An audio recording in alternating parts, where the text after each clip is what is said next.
यक्षिणी।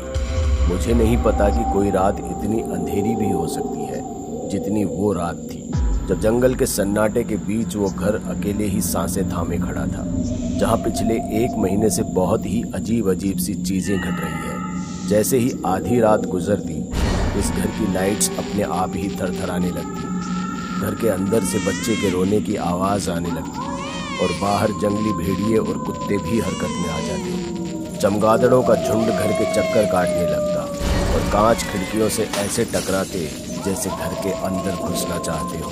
ये सारा मंजर देखकर समीर की बीवी संध्या काफी परेशान हो गई थी और घर के एक कोने में बैठकर बच्चे को शांत कराने लगी।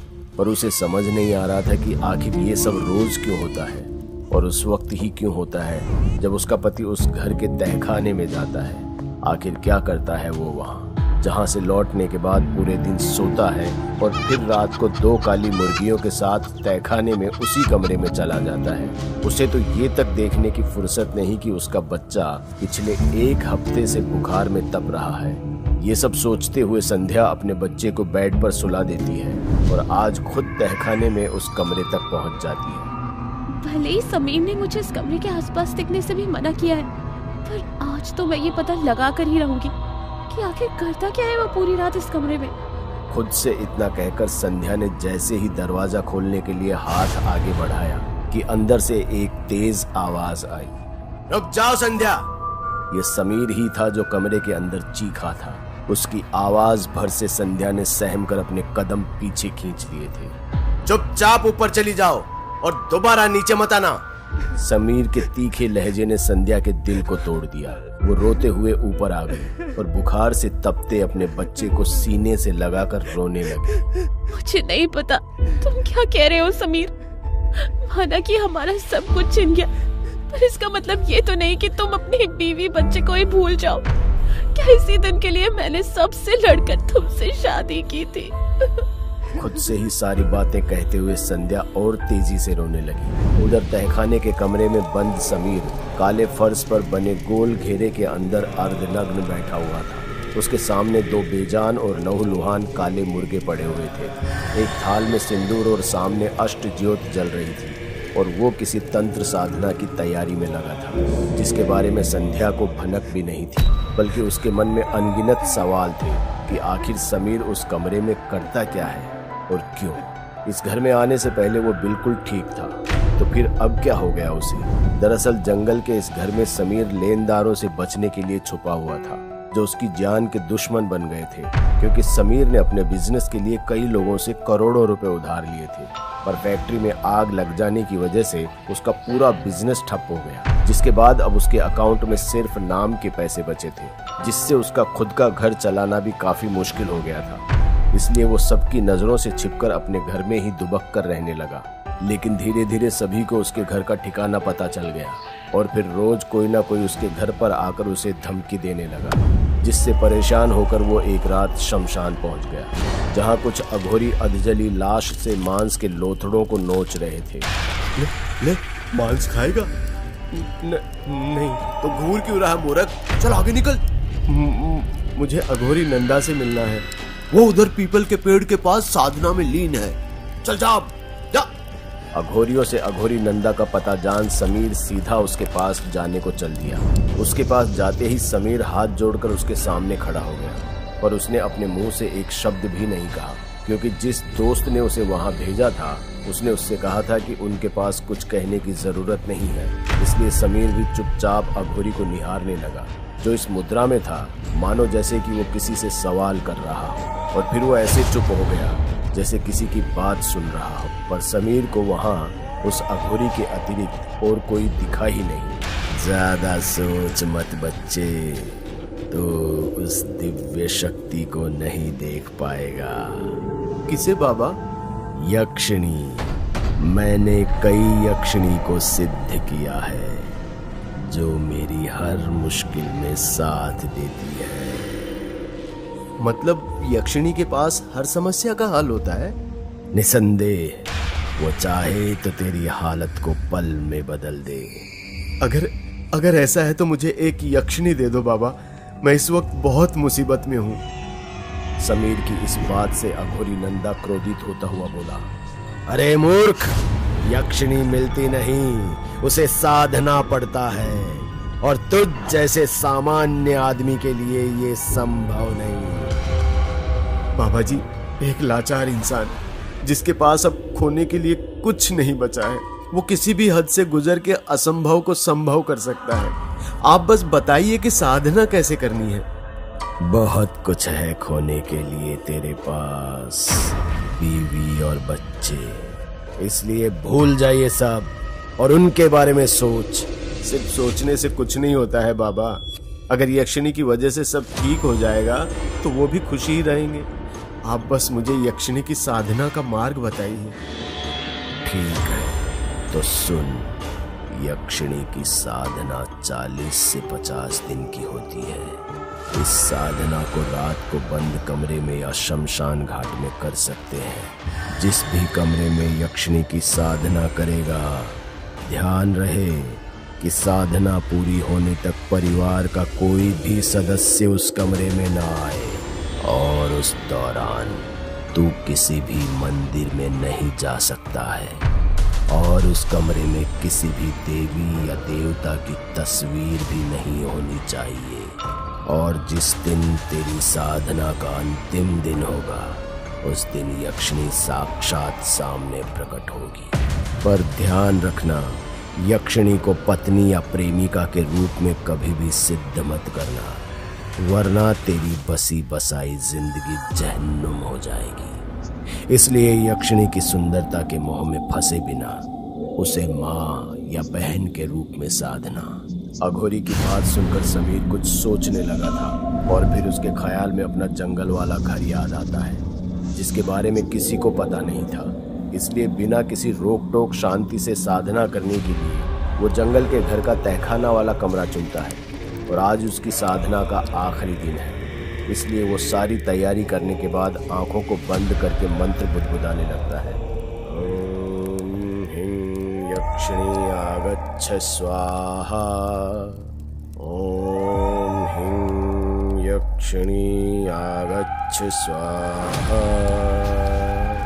ओम ह्रीं यक्षिणी आगच्छ स्वाहा, ओम ह्रीं यक्षिणी आगच्छ स्वाहा। रुको समीर, अपनी साधना समाप्त करो, मैं तुम्हारी साक्षात हूँ। एक एक शब्द समीर के कान में ऐसे फूटे जैसे आसमान से तारे बरसने लगे हों। फिर जैसे ही उसने अपनी आंखें खोली तो सामने यक्षिणी को पाया, जिसे देखते ही समीर ऐसे सम्मोहित हुआ जैसे आज से पहले उसने ऐसी खूबसूरती कहीं देखी ही नहीं हो। क्या हुआ समीर, कुछ बोल क्यों नहीं रहे? क्या तुम्हें मुझसे कुछ नहीं चाहिए? बोलो। यक्षिणी का हर शब्द समीर को ऐसे सम्मोहित कर रहा था कि वो अपने मूल उद्देश्य से भटकने लगा था। अब उसकी आंखों में सिर्फ और सिर्फ यक्षिणी घूम रही थी, और फिर इसी उत्तेजना में उसके मुंह से निकल गया, यक्षिणी के लिए तो सब मुमकिन है। अगर यक्षिणी ही मेरी हो जाए तो मेरे लिए तो कुछ भी मुश्किल नहीं होगा। तो आज से ये यक्षिणी तुम्हारी हुई। अब तुम्हारी इच्छाएं ही मेरी नियति होगी। लेकिन क्या यक्षिणी? अब मेरे सिवा तुम किसी और औरत को आंख उठाकर भी नहीं देखोगे, फिर चाहे वो तुम्हारी बीवी ही क्यों ना हो। ये सुनते ही समीर के होश उड़ गए थे, और तभी उसे अघोरी की कही हुई बात याद आ गई। पर ध्यान रखना, यक्षिणी को पत्नी या प्रेमिका के रूप में कभी भी सिद्ध मत करना, वरना तेरी बसी बसाई जिंदगी जहन्नुम हो जाएगी। पर अब वो यक्षिणी को मना भी तो नहीं कर सकता था, इसलिए चुपचाप वो यक्षिणी की बात मान लेता है और उसे तृप्त करने में मग्न हो जाता है। सुबह जब उसकी आंख खुलती है तो उसे यक्षिणी की बात याद आती है कि अब उसे अपनी बीवी से भी दूर रहना है। लेकिन यक्षिणी के साथ रात गुजार कर अब उसे इस बात का थोड़ा भी दुख नहीं था कि उसकी बीवी उससे दूर हो जाएगी, क्योंकि वो तो अब उससे दूर जाने की तरकीब सोच रहा था। फिर जैसे ही वो ऊपर गया तो देखा कि उसकी बीवी बदहवास अपना सिर पकड़े बैठी थी। ऐसे मुर्दों की तरह क्यों खामोश हो? जल्दी ही सब ठीक हो जाएगा।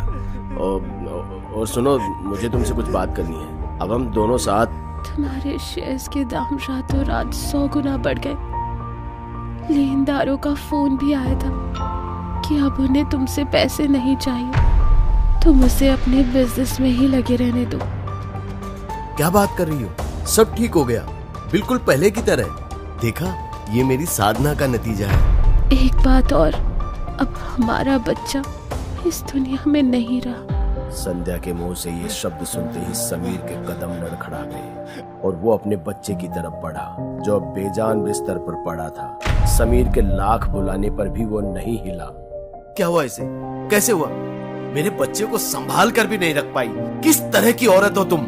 मेरा बच्चा? और मैं किस तरह की औरत हूँ? समीर, कभी अपने गिरेबान में झांक कर देखा है तुमने? अपना सब कुछ छोड़कर मैं तुम्हारे पास आई, तुम्हारी मुश्किल घड़ी में तुम्हारे साथ खड़ी रही, फिर तुमने क्या किया? हमें लाकर इस जंगल में पटक दिया, जहाँ ना खाने को खाना है और ना पीने को पानी। ऊपर से तुम महीनों से कहाँ हो, इसका कुछ पता नहीं। हमारा बच्चा बिना इलाज के बुखार से तपते तपते दम तोड़ गया, और तुम मुझसे पूछ रहे हो कि मैं कैसी औरत हूँ? छी समीर, मुझे शर्म आती है कि मैंने तुम्हें चुना। अब दूर हट जाओ मेरे बच्चे से। इतना कहते हुए संध्या ने अपने बच्चे को उठाया और घर से बाहर निकल गई। उसकी आंखों से बहते आंसू और दुख को देख खुद आकाश भी अपने घनघोर बादलों को समेट कर रोने लगा। वहीं समीर घर के एक कोने में बैठे बैठे रात कर देता है, अपनी पत्नी को रोकता तक नहीं। उसे अपने बच्चे के खोने का दुख तो था, पर साथ में ये तसल्ली भी थी कि संध्या खुद उसे छोड़कर चली गई। अब उसे जो भी चाहिए उसके पास मौजूद है, बेशुमार दौलत और रातें रंगीन करने के लिए खुद यक्षिणी। वो इतना सोच ही रहा था कि तभी उसके सामने यक्षिणी आ गई। फिर दोनों एक दूसरे में ऐसे खोए कि समीर अपने बच्चे को भी भूल गया। देखते ही देखते समीर शहर का सबसे रईस आदमी बन गया। शहर के बीचों बीच बड़ा घर और महंगी गाड़ी। उसकी हर रात अब क्लब में गुजरने लगी, और कल तक जो लोग उसे मारने के लिए ढूंढते फिर रहे थे, वो अब समीर से एक मुलाकात के लिए अपनी पैरवी लगा रहे थे। लेकिन समीर था तो इंसान ही, और हर इंसान को किसी न किसी का साथ चाहिए होता है, क्योंकि सिर्फ यक्षिणी के साथ रातें रंगीन करके तो जिंदगी नहीं गुजर सकती थी। धीरे धीरे समीर को भी ये चीजें समझ में आ गई। फिर उसका चित्त यक्षिणी से हटने लगा, पर बेमन ही उसे हर रात यक्षिणी के साथ रहना ही पड़ता था। लेकिन सुबह होते ही उसे अपनी बीवी संध्या की याद सताने लगती, और बच्चे के जाने के गम में तो वो पागल ही हुए जा रहा था। इसलिए एक रात उसने यक्षिणी को छूने से भी मना कर दिया। जिसके बाद यक्षिणी चली गई और समीर सो गया। तभी अचानक उसे ऐसा एहसास हुआ कि किसी ने उसके दोनों हाथ और पांव पकड़ लिए और उसके गले को दबाए जा रहा है। वो ना तो कुछ बोल पा रहा है और ना ही खुद को बचाने के लिए हिल पा रहा है। तभी ऐसा लगा कि किसी ने उसके हाथ को छोड़ दिया और वो अपने दोनों हाथों से अपने गले को छुड़ाने लगा, और फिर चीखते हुए एकदम से उठ बैठा। वो पसीने से लथपथ हाँफ रहा था, और यक्षिणी अपने कामुक अंदाज में उसके सामने बैठी हंस रही थी। समझा ना समीर, मेरे बिना तेरा यही हाल होगा। सब कुछ छिन जाएगा और बस मौत ही एक रास्ता बचेगा। मैं नहीं आई थी तेरे पास, तूने बुलाया था, और अब इस तरह मुझसे आजाद नहीं हो सकता। अब मुझसे ही तेरी जिंदगी है और मुझ पर ही खत्म। कल फिर आऊंगी, समझ जाना, वरना। समीर समझ गया था कि अब वो अपनी जिंदगी के उस मुकाम पर जा पहुंचा है जिसके आगे खाई तो पीछे कुआं है। ना तो वो संध्या के पास जा सकता है और ना ही यक्षिणी के साथ अब अपनी जिंदगी गुजार सकता है। मतलब उसकी मौत तय है। लेकिन अब कुछ भी हो, इससे पहले वो एक बार संध्या से मिलना चाहता था, और उसके मन में ये डर भी था कि कहीं यक्षिणी कुछ कर ना दे। लेकिन अपने डर को काबू करते हुए वो संध्या की दहलीज पर पहुंच ही गया, जहां सफेद कपड़े पहने लोगों की भीड़ लगी थी। भीड़ को चीरते हुए वो जैसे ही आगे पहुंचता है तो पता चलता है कि सामने संध्या की लाश पड़ी हुई है। वो अपने बच्चे के खोने का गम ज्यादा दिन तक झेल नहीं पाई और घुट घुट कर मर गई। संध्या को मरा हुआ देख समीर का मन निचल गया। उसे समझ नहीं आया कि वो क्या करे, इसलिए वो वहां से भागकर शमशान चला गया। पर वहां अघोरी नंदा थे ही नहीं, क्योंकि वो परकाया साधना के लिए काशी गए थे। समीर अपने घर लौट आया था और घुट घुट कर रोने लगा था। और फिर अंत में एक तेज धार वाले चाकू को लेकर अपनी नस काट ही रहा होता है कि रुक जाओ समीर, क्या मिलेगा तुम्हें मरकर? तुम्हें तो यही ऐशो आराम की जिंदगी चाहिए थी ना, और मेरा ये रूप, तो अब क्या हुआ? मैं पागल हो गया था तुम्हारे सौंदर्य को देखकर, अपनी असली जिंदगी से भटक गया था। आज भले ही मेरे पास सब कुछ है, पर सुख शांति नहीं है, क्योंकि सुख शांति रातें रंगीन करने में नहीं, बल्कि अपनों के साथ बिताए लम्हों में होती है और मेहनत से हासिल की गई चीजों में। और जब वो सब चीजें मेरे पास है ही नहीं, तो फिर मैं क्यों जीऊं? वही जा रहा हूँ जहाँ वो सब है, मेरी बीवी, मेरा बच्चा।